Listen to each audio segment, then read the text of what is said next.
Hi friends, मैं हूं जीत और आपका स्वागत है अपनी academy channel can be done में। और आज हम बात करने वाले हैं the one and only William Wordsworth की, जिन्होंने रोमांटिक एज के इनिशिएशन में अपना महत्वपूर्ण योगदान दिया।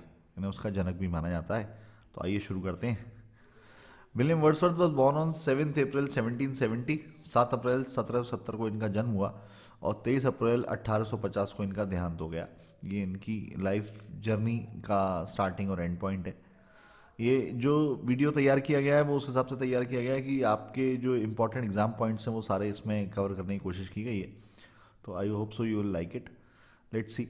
William Wordsworth was an English romantic poet who with Samuel Taylor Coleridge helped to launch the romantic age in English literature with their joint publication Lyrical Ballads in 1798। William Wordsworth एक English romantic poet थे जिन्होंने Samuel Taylor Coleridge के साथ मदद की romantic as की शुरुआत में। और किससे शुरुआत हुई है? इनके जॉइंट पब्लिकेशन से शुरुआत हुई जिसका नाम था लिरिकल बैलेड्स, जो 1798 में इसका पहला वॉल्यूम पब्लिश हुआ। Wordsworth was poet laureate from 1843 until his death from pleurisy on 23 April 1850। 1843 यानी 1843 से लेकर 1850 जब तक वो रहे जीवित, तब तक वो पोएट लॉरेट रहे, जब तक उनकी डेथ नहीं हो गई प्लूरेसी डिसीज से। अब रोमांटिक एज के जनक कहे जाते हैं तो रोमांटिक एज के बारे में भी लगे हाथ जान ही लेते हैं। The romantic age in English literature is clearly divisible into two generation of poets. इसको दो भागों में हम बांट सकते हैं। The poets of first generation are William Wordsworth. Second जो पोइट हैं फर्स्ट जनरेशन के, एस टी कॉलरिज, उसके बाद सर वॉल्टर स्कॉट और Robert Southey. The poets of the second generation are Lord Byron, P B Shelley and John Keats. इन्हें revolutionary poets भी कहा जाता है। इस रोमांटिक एज की जो खास बातें हैं, सिलेंट फीचर्स हैं, वो है रोमांटिक पोइट्री में इमोशनलिज्म है, लिरिसिज्म है, लव फॉर नेचर है, ह्यूमनिज्म है, लव फॉर मीडियल एज है, revolt against customs and super naturalism, यानी कि आस्तिकता और जो वहाँ की उस समय की यूरोप की जो कुप्रथाएं थी उनके अगेंस्ट में भी आपको इस रोमांटिक एज की राइटिंग में वो झलक में आता है यदि हम उसे पढ़ें तो।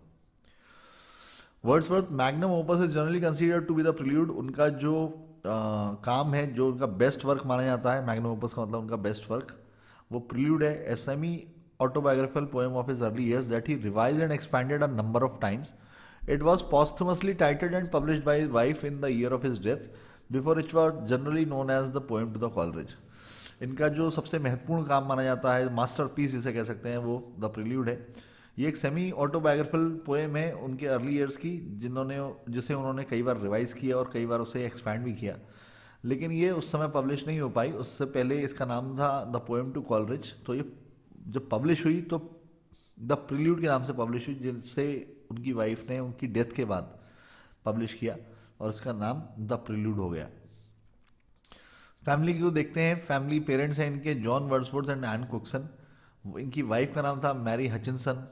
इनकी सिस्टर जिनका उनकी लाइफ में बहुत महत्वपूर्ण रोल रहा, जो उन्हें इंसाइट्स भी दी थी, एक डायरिस्ट भी थी और एक ऑथर भी थी, उनका नाम डॉरथी मे एन वर्ड्सवर्थ। उन्हें डॉरथी वर्ड्सवर्थ के नाम से दुनिया जानती है। इनका जन्म 25 दिसंबर 1771 को हुआ और 25 जनवरी 1855 को ये एक्सपायर हुई। इनके 5 बच्चे थे, मैरी हचिनसन और विलियम वर्ड्सवर्थ के। John Wordsworth, Dora Wordsworth, Thomas Wordsworth, Catherine Wordsworth, William Willy Wordsworth. Wordsworth was taught to read by his mother and attended first a tiny school of low quality in Cockermouth, then a school in Penrith for the children of upper class families, where he was taught by Anne Brickett. Wordsworth को पढ़ना लिखना सिखाया गया उनकी mother के द्वारा, और शुरू में इनको जो स्कूल में एडमिशन दिलाया गया वो कोकरमाउथ में था, एक छोटा स्कूल था। उसके बाद इन्हें पेनरिथ में एक जगह भेजा गया जहाँ पर अपर क्लास फैमिलीज के बच्चे पढ़ते थे, जहाँ पे उनको टीचर मिली Ann Birkett, who insisted on instilling her students traditions that included pursuing both scholarly and local activities, especially the festivals around Easter, May Day and Shrove Tuesday. तो वहाँ पे उनको एक टीचर मिली जिन्होंने काफ़ी प्रभाव छोड़ा वर्ड्सवर्थ के ऊपर, क्योंकि वो ट्रेडिशनल वैल्यूज़ को इंस्टिल करने में बहुत यकीन रखती थी। तो बच्चों को धार्मिक बनाने में भी अगर हम इनकी आगे की जर्नी देखेंगे तो हमें समझ में आएगा कि एन ब्रिकेट का भी इनके ऊपर काफ़ी प्रभाव रहा। After the death of Wordsworth mother in 1778, यानी 8 साल के थे जब इनकी, 1770 का इनका बर्थ है, तो जब ये 8 साल के थे तो इनकी मदर का देहांत हो गया। His father sent him to Hawkshead Grammar School in Lancashire, now in Cumbria, and sent Dorothy to live with relatives in New Yorkshire. She and William did not meet again for 9 years. उसके बाद ये और डॉर्थी और William Wordsworth भाई बहन दोनों 9 साल तक नहीं मिल पाए। Wordsworth made his debut as a writer in 1787 when he published a sonnet in the European magazine. Sonnet आपको पता ही है, चौथे लाइन की पोएम को सोनेट कहते हैं। तो वर्ड्सवर्थ ने अपना डेब्यू का मतलब अपने करियर की स्टार्टिंग जो एज अ राइटर 1787 में की, जब उनका एक सोनेट पब्लिश हुआ in the European magazine. That same year he began attending Saint John's College Cambridge, यानी जब कॉलेज इन्होंने अटेंड करना स्टार्ट किया था तभी इन्होंने अपना career as a poet start कर दिया था। He received his BA degree in 1791 में इनकी ग्रेजुएशन कंप्लीट हो गई। He returned to Hawkshead for the first 2 summers of his time at Cambridge and often spent later holidays on walking tours, visiting places famous for the beauty of landscape. जिस समय college में पढ़ते थे तो ये गर्मी की छुट्टियों में जो उनकी समर की जो हॉलीडेज होती थी उसमें वापस आते थे और अपने समय जो था उसको व्यतीत करते थे वॉकिंग टूर्स पर, आसपास की जगह जो फेमस है किस चीज़ के लिए, जहाँ का लैंडस्केप अच्छा है, जहाँ हरियाली अच्छी है, जहाँ की सीनरी अच्छी है, ऐसी जगह पर इन्हें समय बिताना पसंद था। In 1790, he went on a walking tour of Europe, during which he toured the Alps extensively and visited nearby areas of France, Switzerland and Italy. इन्हें घूमना पसंद था, तो 1790 में जब इन्होंने एक वॉकिंग टूर किया यूरोप का, जिन्होंने एल्प्स एक माउंटेन श्रृंखला, पर्वत श्रृंखला उसे बोल सकते हैं, उसका भ्रमण किया और आसपास के जो एरियाज लगते थे फ्रांस के, स्विट्जरलैंड के और इटली के, वहाँ पर भी इन्होंने भ्रमण किया। तो नेचर, इन्हें पोएट ऑफ नेचर भी कहा जाता है। अगर ऐसा बोला जाता है कि अगर विलियम वर्ड्सवर्थ की कोई 4 पोएम ढंग से समझ के पढ़ ले तो वो भी एक प्रकृति प्रेमी हो जाता है। तो नेचर के ऊपर जो इनका जो मेजर वर्क है वो आप देखेंगे तो नेचर से ही कनेक्ट करता है। ये एक इनकी लाइफ का एक इम्पॉर्टेंट चैप्टर है जिसके बारे में कई एग्जाम्स में क्वेश्चंस पूछे गए। Relationship with Annette Vallon. In November 1791 Wordsworth visited revolutionary France and became enchanted with the republican movement. Revolutionary France का उस समय मूवमेंट चल रहा था और ये 1791 में नवंबर में ये फ्रांस गए। उस टाइम पे फ्रेंच रेवोल्यूशन की शुरुआती थी। He fell in with the French women, he fell in love with the French women. इन्हें एक फ्रेंच वुमेन से प्रेम हो गया जिसका नाम था Annette Vallon, Marie Annette Vallon भी इनको कहा जाता है, जिन्होंने 1792 में give birth to the daughter Caroline. तो उनसे उनके प्रेम में इन्होंने एक अपनी इनकी बेटी भी पैदा हुई जिसका नाम कैरोलिन है। Financial problems and Britain's tense relations with France forced him to return to England alone the following year. लेकिन इन्हें क्योंकि तनाव बढ़ता जा रहा था दोनों देशों के बीच में और फ्रेंच रेवोल्यूशन अपने उद्गम पे था तो इन्हें वापस आना पड़ा और ये उनको साथ नहीं ला पाए, इन्हें अकेले ही आना पड़ा। The circumstances of his return and subsequent behaviour raise doubts as to his declared wish to marry Annette. इनकी इच्छा थी एनेट से शादी करने की, परंतु जो इनके हालात थे और जिस तरह से इन्हें लौटना पड़ा और ये भी नहीं मालूम था कि कब वो वापस फ्रांस जा पाएंगे, तो डाउट होने लगा उनको। तो however he supported her and his daughter as best he could in later life. हालांकि उन्होंने अपनी आने वाली आगे की ज़िंदगी में अपनी बेटी को जितना वो सपोर्ट कर सकते थे किया। The reign of terror left Wordsworth thoroughly disillusioned with the French Revolution, and the outbreak of armed hostility between Britain and France prevented him freeing Annette and his daughter for some years. परंतु जो उस समय जो terror का जो माहौल था तो एकदम से वो डिस्टर्ब हो गए और फ्रेंच रिवॉल्यूशन और बाकी सारी चीज़ों की वजह से जो उस समय वॉर चल रही थी तो इस वजह से वो ब्रिटेन और फ्रांस के बीच में लोगों का आवागमन बंद था। तो ये आने वाले कई सालों तक एनेट और अपनी बेटी से नहीं मिल पाए, संपर्क नहीं कर पाए। With the Peace of Amiens again following travel to France in 1802, Wordsworth and his sister Dorothy visited Annette and Caroline in Celliers. The purpose of the visit was to prepare Annette for the fact of his forthcoming marriage to Mary Hutchinson. Afterwards, he wrote the sonnet "Is a beautiful evening, calm and free," recalling a seaside walk with the 9-year-old Caroline, whom he had never seen before that visit. Mary was anxious that Wordsworth should do more for Caroline. Upon Caroline's marriage in 1816, Wordsworth settled $30 a year on her payments, which continued until 1835 when they were replaced via capital settlement. जब piece of immense लागू हुआ यानी कि जब वहाँ पर शांति हो गई तो लोगों का आवागमन यानी कि लोग ब्रिटेन से फ्रांस और फ्रांस से ब्रिटेन आ जा सकते थे। तो वर्ड्सवर्थ और उनकी सिस्टर ने विजिट किया कैरोलिन को और उसकी माँ एनेट को सेलियस में, और उस विजिट का जो बेसिक पर्पस था वो ये था कि उसको तैयार किया जा सके यानी उसे बताया जा सके कि वर्ड्सवर्थ जो है वो शादी करने वाले हैं मैरी हचिनसन से जो उनकी चाइल्डहुड फ्रेंड है। उसके बाद जब वो अपनी बेटी से मिले जो कि बहुत साल यानी कि 9 साल बाद वो अपनी बेटी से मिल पाए थे और पहली बार उसे देखा था, तो उसके साथ जब उन्होंने जो समय गुजारा उसके बाद उन्होंने जो सोनेट लिखी इट इज़ अ ब्यूटियस इवनिंग काम एंड फ्री, वो उनकी बेटी के लिए डिवोटेड है। उससे पहले उन्होंने अपनी बेटी को कभी नहीं देखा था।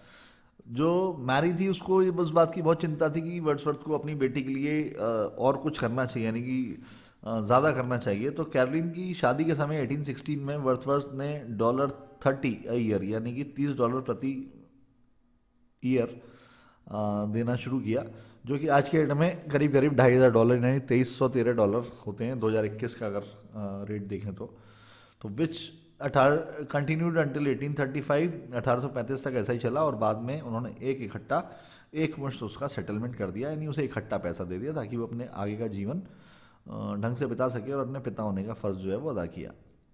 जितना वो बेहतर कर सकते थे उन्होंने करने की कोशिश की। अब उनके करियर को देखते हैं। तो first publication lyrical balance, the year 1793 saw the first publication of poems of Wordsworth in the collections and evening walk and descriptive sketches. In 1795 he received a legacy of $900 from Leslie Calvert and became able to pursue a career as a poet. 1793 में उनका first publication जो आया उस कौन सा था वो, उसमें कलेक्शन तक आएगा in evening walk and descriptive sketches, और 1795 में उनको $900 मिले, किससे, रेजली कैलवर्ट से, और फाइनली वो एज अ पोइट अपने करियर को कंटिन्यू कर पाए। यानी ऐसा बोल सकते हैं कि एग्जैक्टली यहाँ से उन्हें समझ में आया कि yes he was always a poet, he always wish to become a poet, परंतु भूखे पेट भजन ना होए गोपाला, लेकिन यहाँ से उनका करियर स्टार्ट हो गया। उस समय $900 एक बहुत बड़ा अमाउंट होता था। It was also in 1795 that he met Samuel Taylor Coleridge in Somerset. ये वही समय जब वो आने वाले समय में जो उनके साथी मिले उनकी लेखन की जर्नी में, उनके जो मित्र बने जिनके साथ उन्होंने रोमांटिक एज की शुरुआत करी, सैमुअल टेलर कॉलेज से मिले वो समरसेट में। The two poets quickly developed a close friendship, they fit like a hand in glove. दोनों पोइट्स में बहुत जल्दी अंडरस्टैंडिंग बैठ गई और उनकी दोस्ती जो है वो एक प्रगाढ़ हो गई, यानी कि दोनों एक दूसरे को समझने लगे।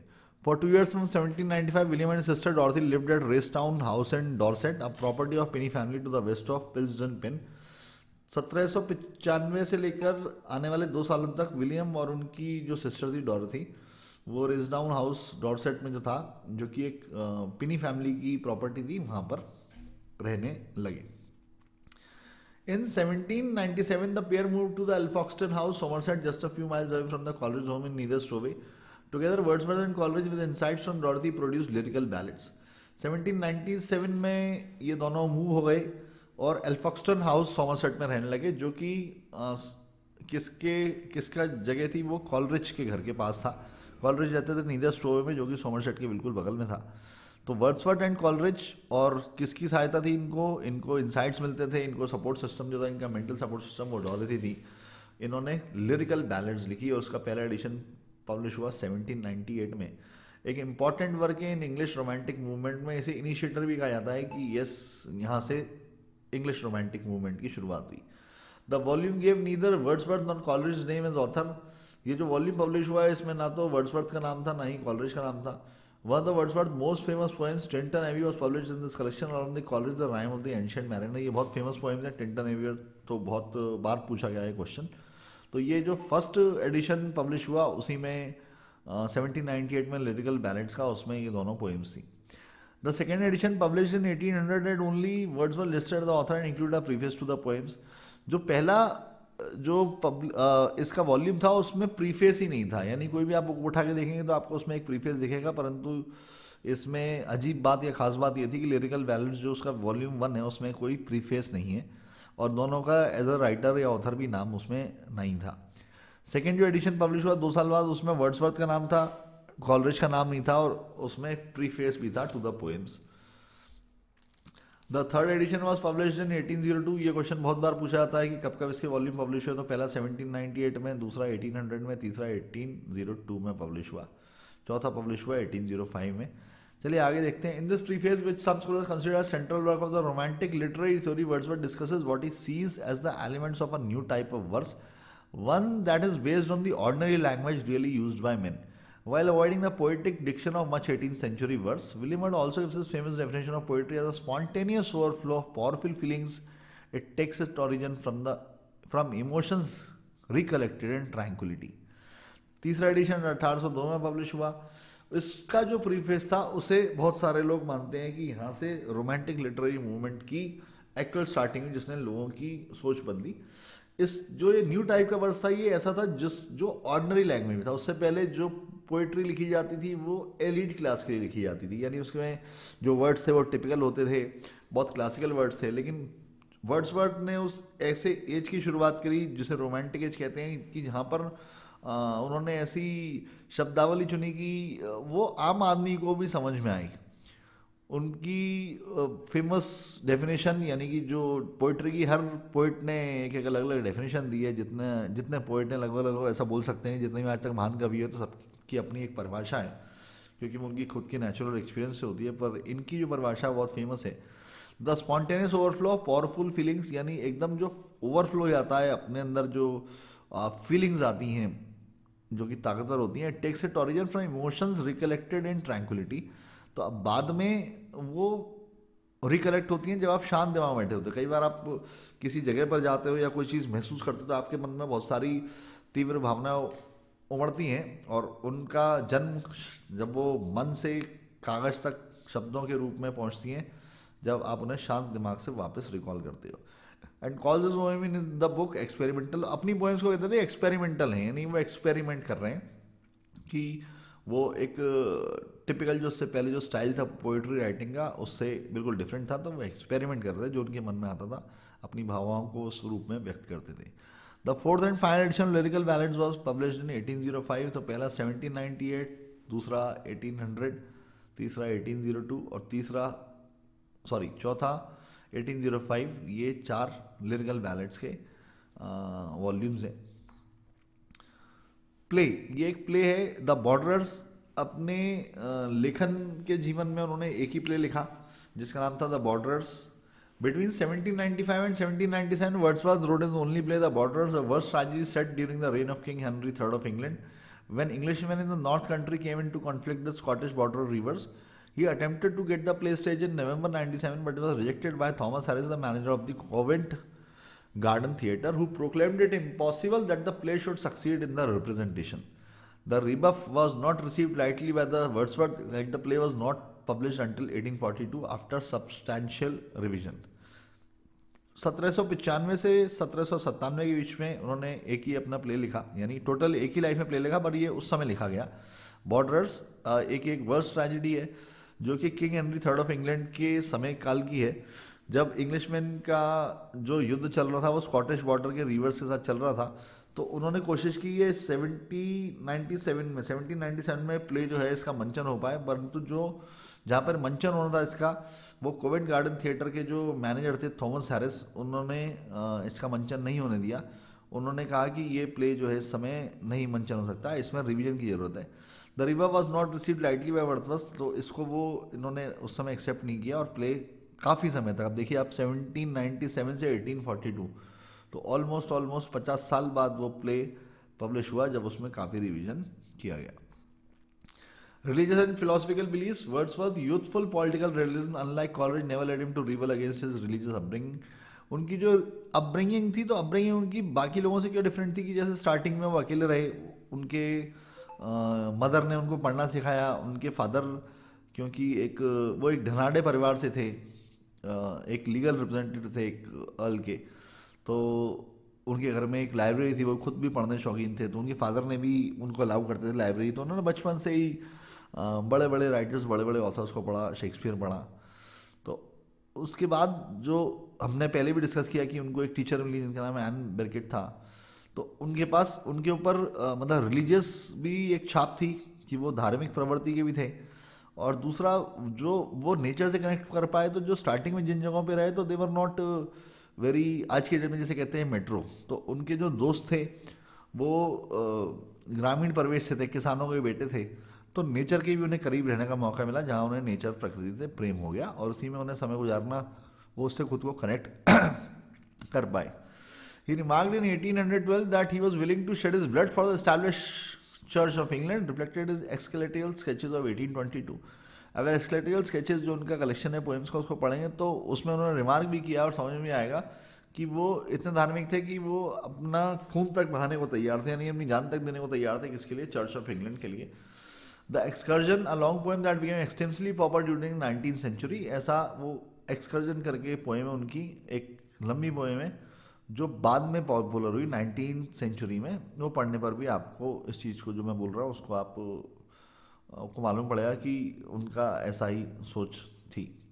It features 3 central characters, the wanderer, wander का मतलब घुमक्कड़, द सॉलिटरी जिसको एकांत पसंद हो, who has experience the hopes and miseries of French revolution. French revolution का इनकी लाइफ पे हमने इनकी लाइफ का वो चैप्टर जो इनका, अब रोमांटिक एज के जनक हैं तो जो इनके जीवन का जो प्रेम था उसको आपको अकेले छोड़ना पड़ा काफ़ी सालों के लिए, अपनी बेटी को भी छोड़ना पड़ा ड्यू टू फ्रेंच रेवोल्यूशन, तो उस पर बेस्ड है, उसका इनके ऊपर बहुत छाप पड़ी। तो इसमें 3 मेन कैरेक्टर हैं, द वॉन्डरर, द घुमक्कड़, द सॉलिटरी जिसको एकांत पसंद है, वो experience the hopes and miseries of the French revolution, and the pastor यानी कि चरवाहा, who dominates the third part of the poem. ये इनकी बहुत फेमस पोएम है। अब देखते हैं कि इनको क्या क्या पदवियों से नवाजा गया और किस तरह के इनको सम्मान मिले अपने जीवन में। In 1838 William Wordsworth received an honorary doctorate in civil law from the university of Durham, and the following year is awarded the same honorary degree by the university of Oxford. यानी सेम डिग्री, एक की degree इनको 2 बार मिली। कौन सी? Doctorate की, जिसे हमारे यहाँ क्षेत्र में पीएचडी बोलते हैं। और कहाँ से मिली है? पहले मिली यूनिवर्सिटी ऑफ डरहम से, और बाद में इनको मिली 1 साल बाद यूनिवर्सिटी ऑफ ऑक्सफोर्ड से भी इन्हें डॉक्टरेट की उपाधि प्राप्त हुई। जब इन्हें यूनिवर्सिटी ऑफ ऑक्सफोर्ड से उपाधि प्राप्त हुई तो John Keble praised him as the poet of humanity, कि ये इंसानियत के कवि हैं। एंड उस ये बात वर्ड्सवर्थ को भी बहुत पसंद आई। Following the death of Robert Southey in 1843 Wordsworth became poet laureate. उसके बाद ये राष्ट्र कवि या राज्य कवि जिसे हम बोल सकते हैं वो बन गए। He initially refuse the honour, जब उन्हें ये सम्मान दिया गया कि आप राज्य कवि बन जाइए तो उन्होंने इसके लिए मना कर दिया, saying that he was too old, but accepted when the prime minister Robert Peel assured him that you shall never have nothing required of you. कि उन्होंने मना कर दिया कि मेरी तो अब एज होती जा रही है और अब मैं, जो आप मुझे एक नई जिम्मेदारी सौंपना चाहते हैं उसके लिए मैं तैयार नहीं हूँ। तो लेकिन प्राइम मिनिस्टर जो थे उस समय रॉबर्ट पील, उन्होंने एश्योर किया, आश्वासन दिया कि आपको कुछ करने की जरूरत नहीं है, बस आप इसको सम्मान को ग्रहण कर लीजिए और ये पोस्ट ज्वाइन कर लीजिए। Wordsworth thus became the only poet laureate to write no official verses. अब जैसे आप राज्य कवि बन जाते हैं, राज्य दरबार के जब आप कवि होते हैं तो आपके पास बहुत सारी जिम्मेदारी होती है, आपको भी काम करने होते हैं। आपको राज्य के लिए कविताएं लिखनी होती हैं, आपको राजा के प्रेज में कविताएं लिखनी होती हैं, और राज्य के जो मेन जो आइडियोलॉजी है उसके ऊपर आपका हर किसी के रोल्स होते हैं। लेकिन उन्होंने इकलौते ऐसे राज्य कवि हैं वो कि जिन्होंने कोई ऑफिशियल वर्स नहीं लिखा। The sudden death of his daughter डोरा इन 1847 eight as 82 was difficult for the aging poet to take, and in his depression he completely gave up writing new material. फिर जब उनकी बेटी 42 साल की थी तो वो एक्सपायर हो गई, और जिसका नाम डोरा, जब हमने स्टार्टिंग में देखा कि उनकी जो 5 बच्चे हैं उनमें से 3 जो हैं इनके एक्सपायर होने से पहले ही वो इस दुनिया को छोड़ के चले गए थे। तो जब डोरा एक्सपायर हुई 1847 में तो ये डिप्रेशन में चले गए, और इन्होंने उसके बाद से इनका लेखन लगभग बंद हो गया। डेथ, इनकी मृत्यु के बारे में डिटेल्स देखते हैं। William Wordsworth died at home in Rydal Mount from an aggravated case of pleurisy on 23 April 1850 and was buried at Saint Oswald church Grasmere. ये राइडल माउंट में एक्सपायर हुए, प्लूरेसी की इनको बीमारी थी। 23 अप्रैल 1850 को इनका देहांत हुआ और इनको सेंट ओसवाल्ड चर्च ग्रासमेर में दफनाया गया। हिज विडो यानी उनकी जो वाइफ थी मैरी, उन्होंने की जो लेंदी ऑटोबायोग्राफिकल पोएम थी, पोएम टू कॉलरिज, उसका नाम चेंज करके द प्रिल्यूड को पब्लिश किया इनकी डेथ के कुछ महीने बाद। Though it failed to interest people at that time, it has since come to be widely recognised as his masterpiece. उस समय लोगों का उस पर ध्यान नहीं गया, यानी कि उस समय वो इतनी पॉपुलर नहीं हुई उनकी पोएम द प्रिल्यूड, पर उसके बाद काफ़ी समय बाद ये बहुत सारे राइटर्स में देखेंगे, आप बहुत सारे पोइट्स में देखेंगे कि many of their works which are their masterpiece, तो उनके जीते जी वो इतने फेमस नहीं हो पाए।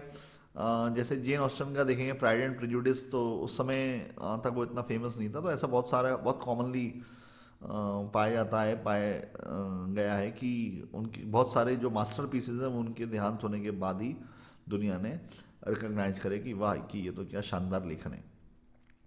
पॉपुलर कल्चर यानी कि उनको कहाँ कहाँ उनको नाम मिला, कहाँ कहाँ उनकी कितनी ख्याति थी, तो उसको देखने की कोशिश करते हैं। इससे रिलेटेड भी क्वेश्चन आते हैं। Composer Alicia Van Buren use text by Wordsworth for a song in early spring. ये कंपोजर हैं, यानी कि जो म्यूजिक कंपोज करते हैं, एलिसिया वैन ब्यूरेन इनका नाम है। तो उनका गाना इन अर्ली स्प्रिंग, उसमें इन्होंने वर्ड्सवर्थ का जो टेक्स्ट था उसको यूज़ किया। Ken Russell 1978 film William and Dorothy portrays the relation between William and इनके सिस्टर से अपनी रिलेशन बहुत प्रगाढ़ था, इनका मेंटल बैकबोन सिस्टम थी वो, तो उसके ऊपर पिक्चर बनाई कैन रसल ने 1978 में, जिस मूवी का नाम ही विलियम एंड डॉर्थी है। Wordsworth and Coleridge friendship is examined by Julien Temple in 2000 film Pandaemonium. 2000 में एक फिल्म बनी पेंडिमोनियम, जिसमें जो वर्ड्सवर्थ और कॉलरिज की जो विश्व प्रसिद्ध दोस्ती है उसके ऊपर बेस्ड रही है। Wordsworth has appeared as a character in the works of fiction. Fiction यानी कि और लोगों ने जो फिक्शन लिखा उसमें भी एज ए कैरेक्टर को वर्ड्सवर्थ कई जगह पाया जाता है। विलियम किन सॉल्विंग की नॉवल मिस्टर क्रिश्चियन जो 1996 में पब्लिश हुई। जैस्पर फोर्ड की द आयर अफेयर 2001 में पब्लिश हुई। वैल मैकडर्मिट की द ग्रेव टैटू 2006 में पब्लिश हुई। और स्यू लैम की द वर्ड्सवर्थ एट द गोर्समेयर 2008 में पब्लिश हुई। तो फिक्शन वर्क में भी वर्ड्सवर्थ का उल्लेख मिलता है। Isaac Asimov's film Fantastic Voyage sees Dr. Peter Duell quoting Wordsworth the prelude as a miniaturized submarine sails through the cerebral fluid surrounding a human brain, comparing it to a strange seas of thought. Isaac Asimov की film है fantastic voyage, उसमें जो main जो protagonist हैं doctor Peter Duvall, वो Wordsworth को coat किया है उन्होंने।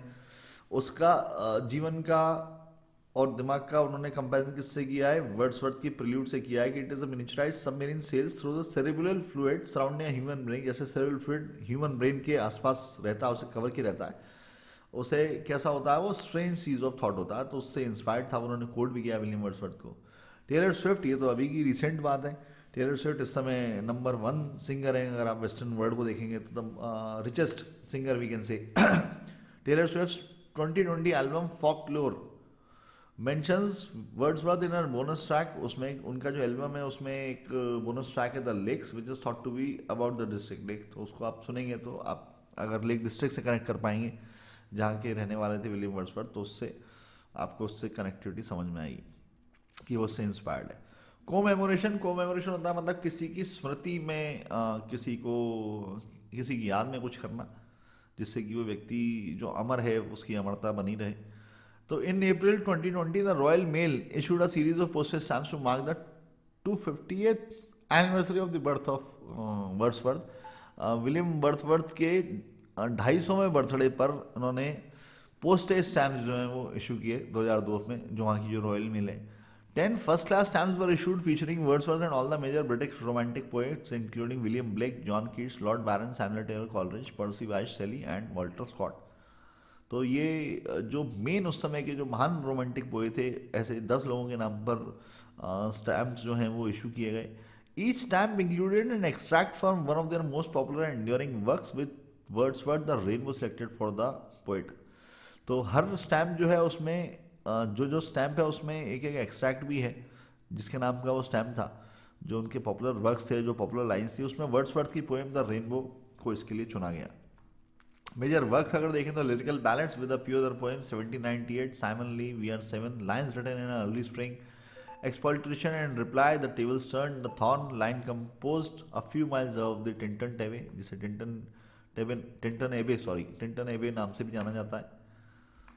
Lyrical ballads with other poems 1800 preface to the lyrical ballads, strangest fits of passions have I known, she dwelt among the untrodden ways, 3 years she grew, a slumber did my spirit seal, I travelled among unknown men, Lucy Gray, the 2 April mornings nutting the ruined cottage, Michelle the kitten at play. Poems in 2 volumes 1807 resolution and independence, I wandered lonely as a cloud, जिसको daffodils नाम से भी बहुत famous है इनकी poem. My heart leaps up, ode intimations of immortality, ode to duty, the solitary reaper. Elegiac stanzas composed upon Westminster Bridge, September 13, 1802, London 1802. The word is too much with us. French Revolution 1810. Guide to the Lakes 1810, To the Cuckoo, The Excursion 1814, इसके बारे में बात कर चुके हैं। Laodimia 1815 1845, The White Doe of Rylstone 1815, Peter Bell 1819, Excelatial Sonnets 1822, the Prelude 1850। तो ये इनके मेजर वर्क्स हैं। Almost I have tried to cover all the exam points which have been asked in the previous exams. So if you like this effort, अगर आपको मेरा छोटा सा प्रयास पसंद आया हो, thank you so much for watching. Kindly like, share and subscribe the channel can be done. Thank you so much, have a great evening.